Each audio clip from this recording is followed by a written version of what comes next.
astronauts strapped into the Orion spacecraft setting out on a 10-day mission deeper into space than any ever before. And here we go. 10, 9, 8, 7, RS-25 enters ignition. 4, 3, 2, 1. Booster ignition. And liftoff. The crew of Artemis 2 now bound for the moon. Humanity's next great voyage begins. Tonight, the Artemis 2 mission is underway. 4 astronauts on a 10-day mission to the moon and back. Roger, roll pitch. The Orion spacecraft lifting off, powered by that massive 322-foot tall, 6 million pound rocket packed with more than 700,000 gallons of liquid oxygen and hydrogen. Passing 1 minute, approaching max Q. Crowds at Kennedy Space Center clamoring to watch it soar through the air. Integrity, guidance converged. On board, Commander Reed Weissman, a 50-year-old fighter pilot and father of 2 from Baltimore, who's led multiple spacewalks while on board the International Space Station. In the pilot seat, Captain Victor Glover. He's from Pomona, California, and he and his wife Deanna have 4 children.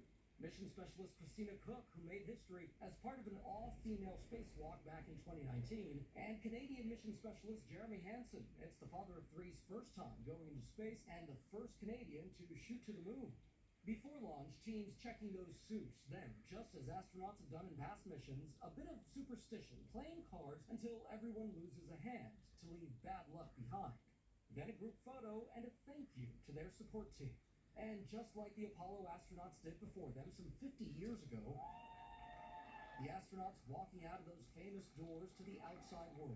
Thank you all for being out here. It's a great day for us. Saying one final goodbye to their family and friends before they hopped in the Astrovan for the ride to Launch Complex 39B at Kennedy Space Center at Cape Canaveral. Their path lined with supporters waving flags and cheering. A quick thumbs up before taking the elevator up to the capsule. Teams in the sterile white room helping the astronauts with their gloves and helmets, then shutting the hatch door. The spacecraft, about the size of a 6-person tent, the astronauts nicknamed it Integrity. Orion will orbit the Earth for the first day as crews with mission control make sure all systems are working properly. Then they'll slingshot towards the moon and around it, seeing the far side of the moon for the first time in more than half a century. Once they're out of the moon's orbit, Earth's gravity takes over, and with the help of 12 thrusters that keep the capsule on track, Orion heads back to Earth.